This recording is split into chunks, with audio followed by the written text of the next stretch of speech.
It was a cold and rainy morning in the small town of Elmsbury, where most homes were still asleep and the streets shimmered with puddles reflecting gray clouds. Among the rows of quiet houses and empty driveways, the sound of rustling came from behind an overflowing garbage bin at the end of an alley. It wasn't the wind. It was too soft, too desperate. It was a whimper, a faint cry, barely audible under the patter of the rain. A tiny kitten, soaked and shivering, tried to push itself out of a crumpled cardboard box inside the trash. Its fur was matted with mud and filth, and its eyes were wide. With fear, someone had thrown it away like it didn't matter, like it was just another piece of unwanted junk. It meowed again, weakly, as if hoping someone might hear it, as hoping someone might care. At the other end of the alley, a young girl named Emily was walking to school, her backpack slung low and her hoodie pulled tight over her head. She hated mornings like this. Everything wet, everything gray. But today, something made her stop. She thought she heard a cry, something not quite like a bird or a squeaky wheel.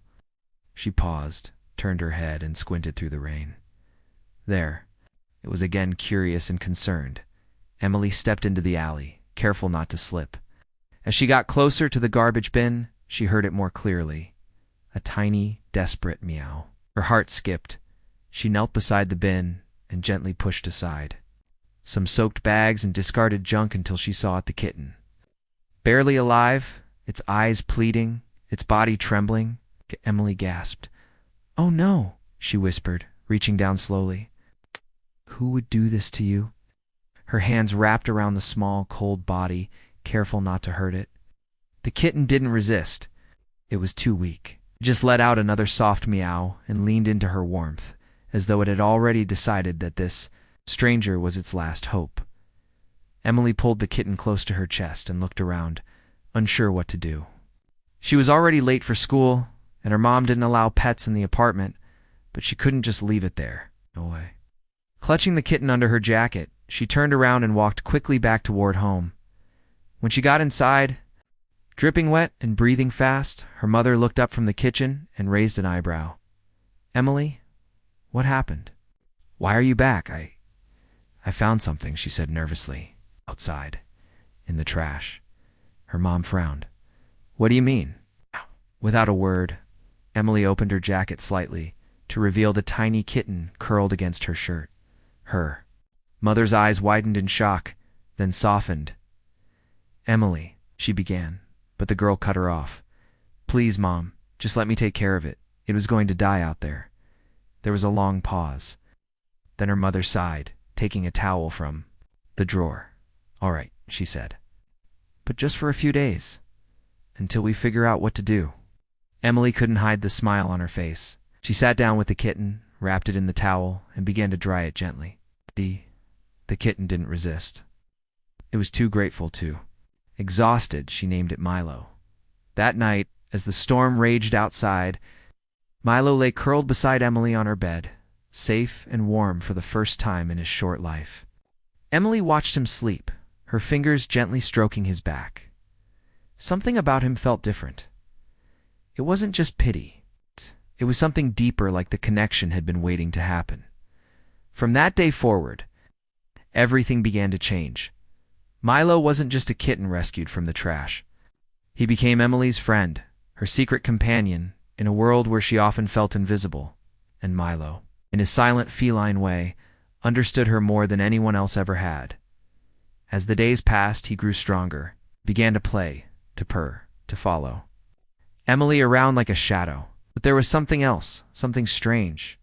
He seemed to sense her emotions. Whenever Emily felt sad or overwhelmed, Milo would come close and nudge her hand with his nose. When she cried, he would curl into her lap and press his small body against her chest. He never made a sound, never meowed, unless he needed something, but he watched her, always watching. One night, Emily sat alone in her room after another bad day at school. She had been picked on again, ignored by the teacher, and forgotten during group activities.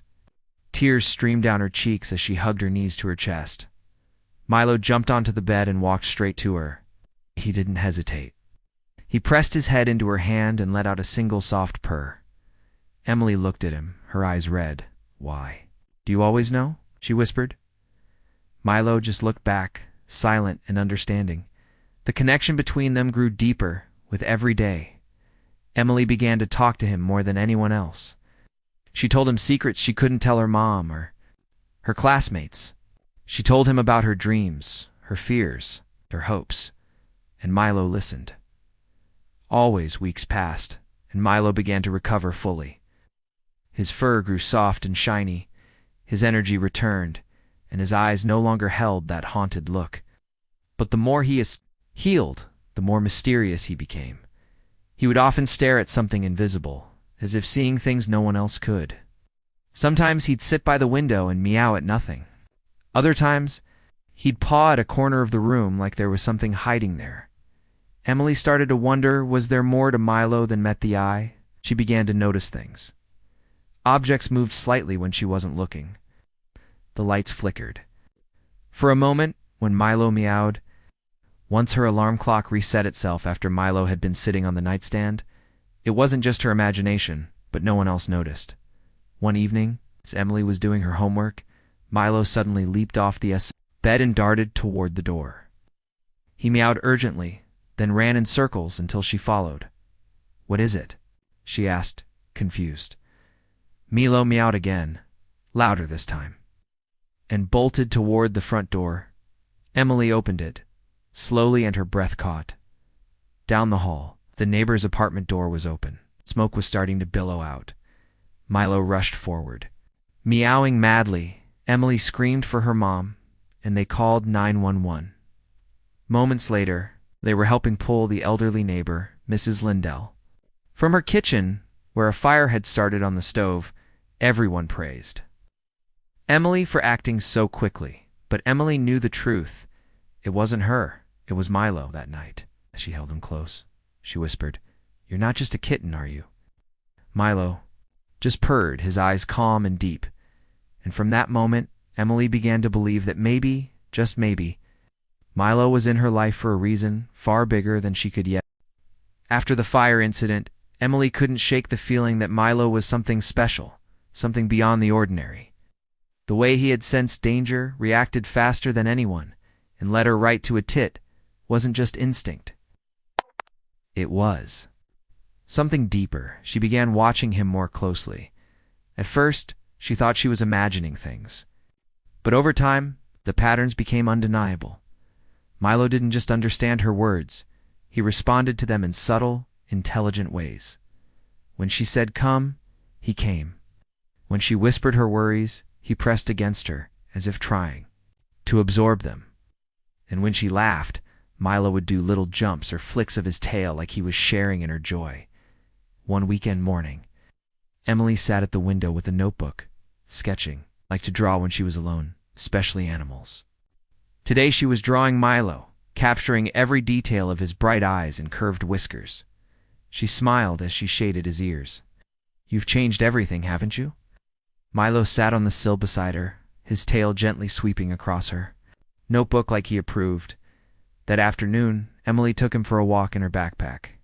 She had made a little nest inside it, and Milo liked to peek out from the top.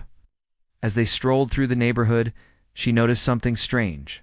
People smiled more when they passed her. Some even said hello. A few children from her school, who had never spoken to her before, pointed and asked, "Is that your kitten?" Emily nodded shyly. "He's cute," one of the girls said. "What's his name? Milo? Can I pet him?" To her surprise, Milo leaned forward toward the girl's hand and gave a gentle nudge. Milo didn't usually let strangers touch him. After that day, those same kids began to greet Emily at school. Slowly, she felt less invisible. People noticed her not for being different, but for being the girl with the amazing kitten. But with new attention came new worries. One morning, as Emily opened her locker, she found a note. It wasn't cruel, but it was odd. "I saw your cat. There's something strange about his eyes. Be careful." Her heart skipped. She looked around, but no one was near. She crumpled the note and stuffed it in her bag. Later that night, she held Milo and whispered, "They don't understand you, but I do." Milo purred, curling into her arms like a heartbeat as the weeks passed. More odd things began to happen. Emily's grades improved not drastically, but noticeably. Her teacher complimented her on a writing assignment, which had never happened before. Her mom seemed more relaxed too.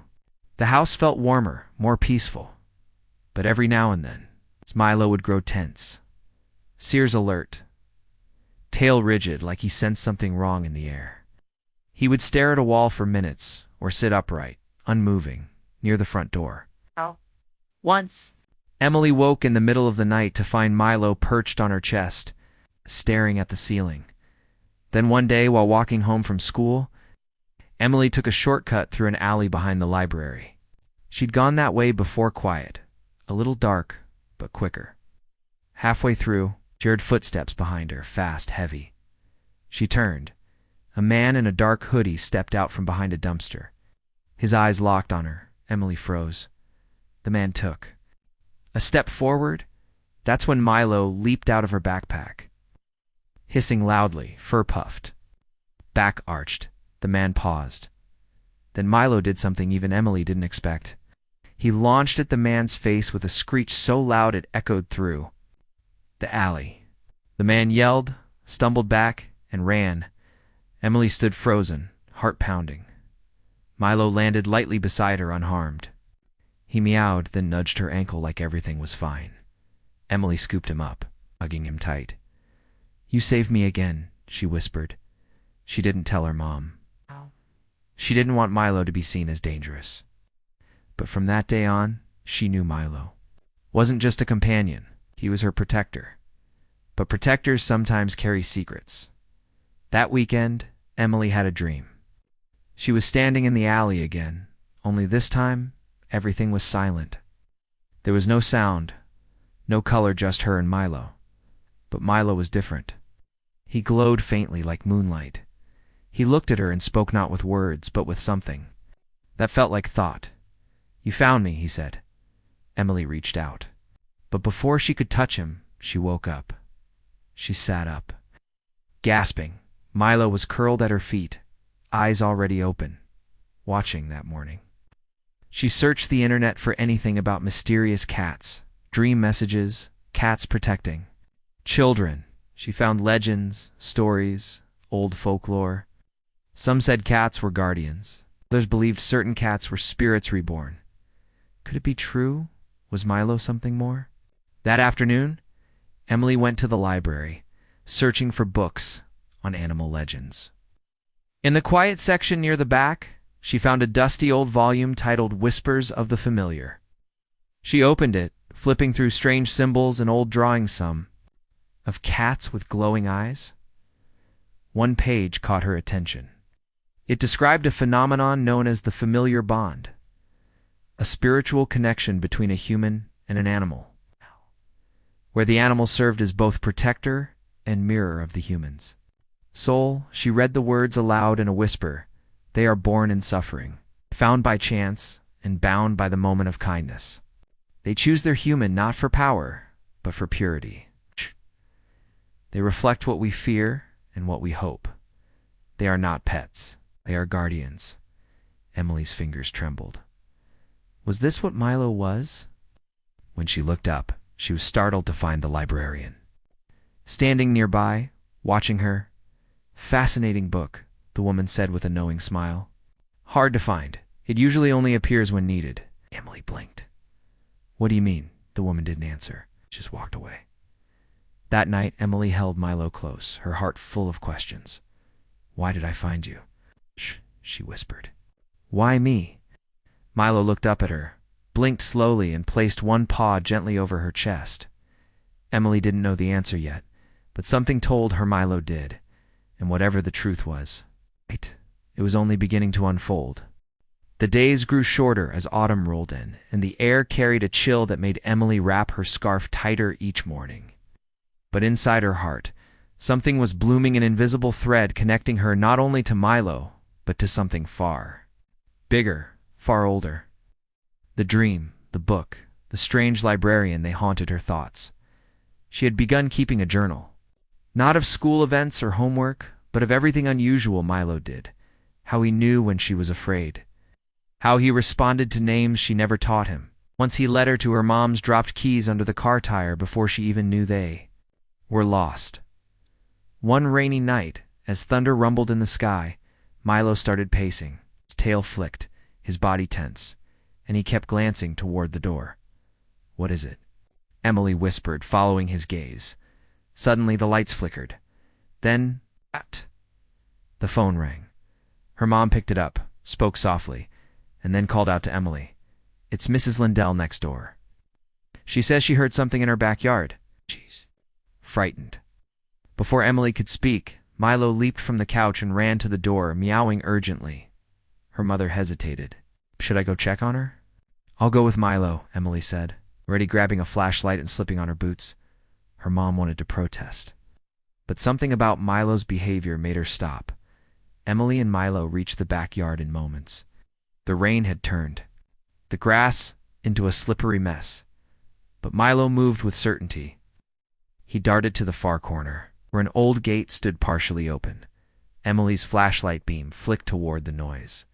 Two glowing eyes stared back. A raccoon, large, aggressive-looking, was rummaging near a pile of overturned pots. As Emily stepped back, the raccoon hissed and took a step forward. Milo positioned himself in front of her and let out the fiercest sound Emily had ever heard from him, a deep, guttural growl that didn't sound like it came from a small kitten. At all, the raccoon paused. Milo took a step forward. The raccoon backed away, then ran. Emily stood frozen. Her heart was racing, not just from fear, but awe. Milo turned and looked at her as if to say, "You're safe now." Later that night, her mother held her close. "I don't understand that cat," she said with a faint smile, "but I'm starting to believe he's not just a pet." Emily nodded, but said nothing, because in her heart she already knew. The next morning something strange happened. The book she had borrowed from the library, the one called Whispers of the Familiar, was gone, not misplaced. Not stolen, gone. Even the librarian, when Emily returned to ask, had vanished. The man at the counter claimed there had never been anyone by that name working there. "You must be mistaken," he said kindly. "There's no such book in our system." Emily felt a chill run down her spine. At school, she noticed something else. A boy who used to tease her, Ryan, had suddenly become quiet around her. Not just quiet, nervous. He avoided eye contact. And when she passed him in the hallway, he whispered under his breath, "I didn't know. I'm sorry." She didn't understand until that afternoon she caught him outside, standing behind a tree near her house. "You're following me?" she asked. He looked startled, then blurted, "It was me, the note, the one about your cat." Emily stared at him. "Didn't mean it to be mean. I saw something that night. The fire. I saw him staring into the window before you came." "You were spying?" she asked, anger rising. "No, I saw him." His eyes glowed, like really glowed. "He saw me. Haven't slept." Since Emily stepped closer, he saved a life that night. "What did you do?" Ryan looked down, ashamed. "I didn't do anything. I think he's not normal." "He's not," Emily said. "He's better." Ryan opened his mouth, but Emily walked away. Back in her room, Milo sat on the windowsill, tail curled, watching the world. Emily sat beside him. "You scare them," she said softly. "But maybe they need to be scared. They need to know there are still good things that protect us." Milo blinked slowly. That night, Emily had another dream. She was in a field endless and golden. The sky was filled with stars, and Milo walked beside her, glowing once again with that soft silver light. "You are not alone," his voice whispered, not in her ears, but deep in her thoughts. "You were chosen because you see what others don't, because your kindness called to me. We are bound now." Emily reached out and touched him in the dream. The moment her fingers brushed his fur, a sudden warmth surged through her. She woke up crying, not from fear, from knowing that something ancient had accepted her. She looked down at Milo, asleep beside her, and smiled. "I won't let anyone take you from me," she whispered. But as the bond between them deepened, so did the forces. Drawn to it, a shadow began to creep into their lives. Emily noticed it first in small ways. Milo's food bowl would be empty seconds after being filled, despite no one being near it. Her reflection in the mirror would twitch or blink a half-second to slow.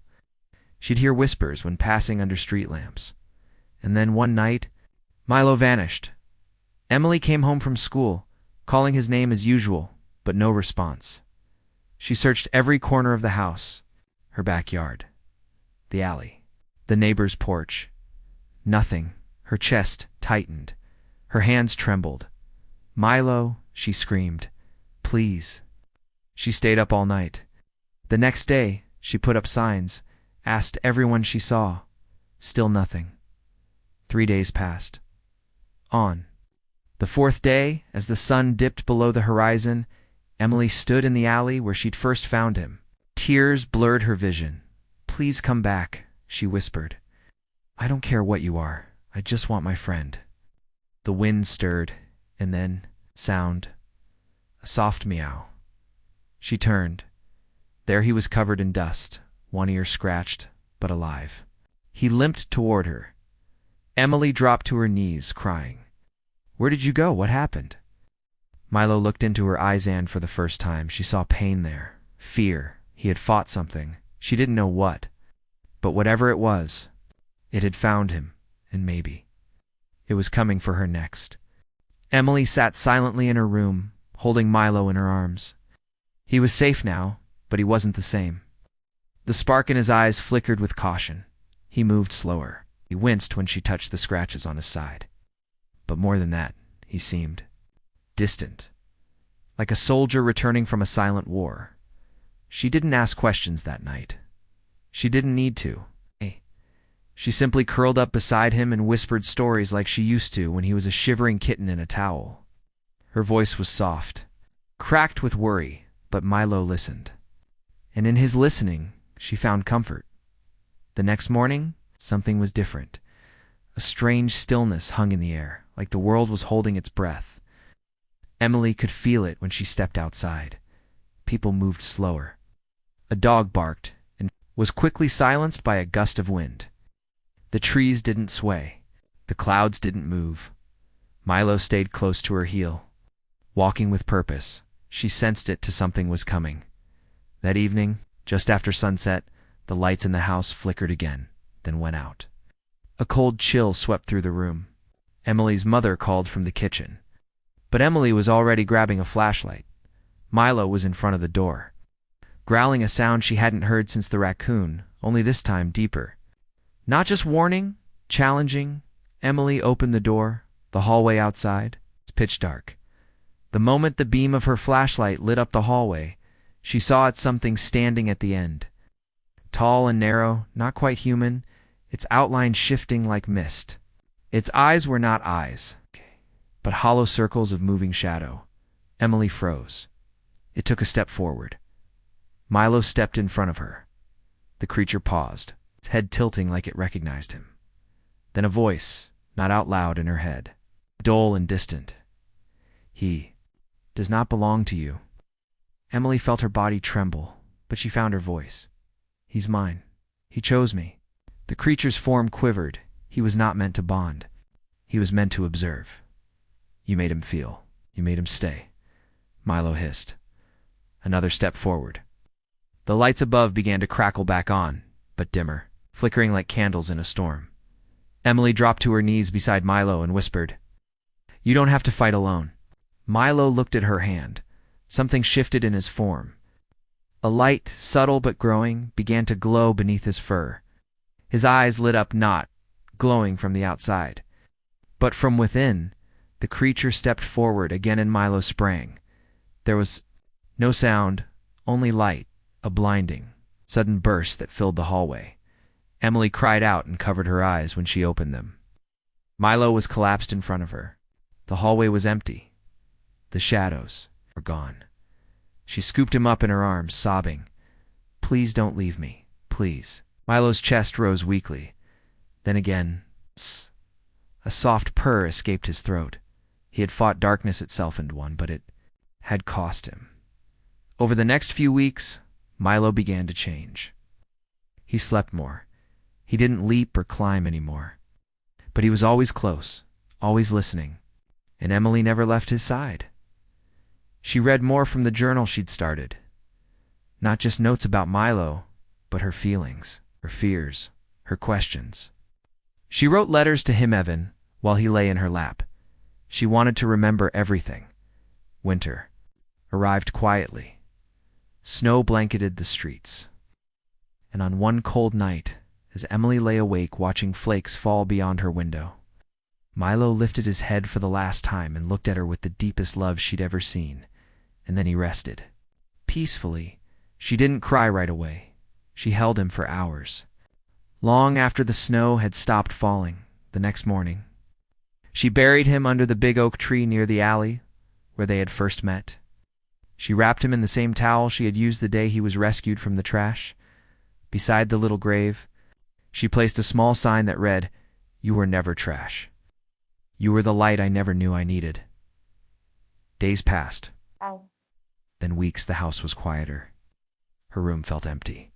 But inside Emily, something had changed forever. She wasn't the same girl anymore. She stood taller, spoke more, smiled more often. And people noticed at school she joined a writing club. Her first story was titled "The Kitten in the Trash," and it won the local youth writing award. Everyone applauded. But she didn't care for the prize. She cared that she got to tell his story. One evening, she walked alone to the tree. She sat beside the little grave and whispered, "You didn't leave me. You made me who I am." And as she sat there, the wind blew gently, and a single snowflake landed on her hand, shaped like a star. She smiled. Maybe Milo was still with her. Not in body, but in every brave word she wrote, in every kindness she showed, and in every quiet moment when the world stood still. He wasn't just a kitten. He was the friend who had arrived when the world had tossed her aside, and in saving him,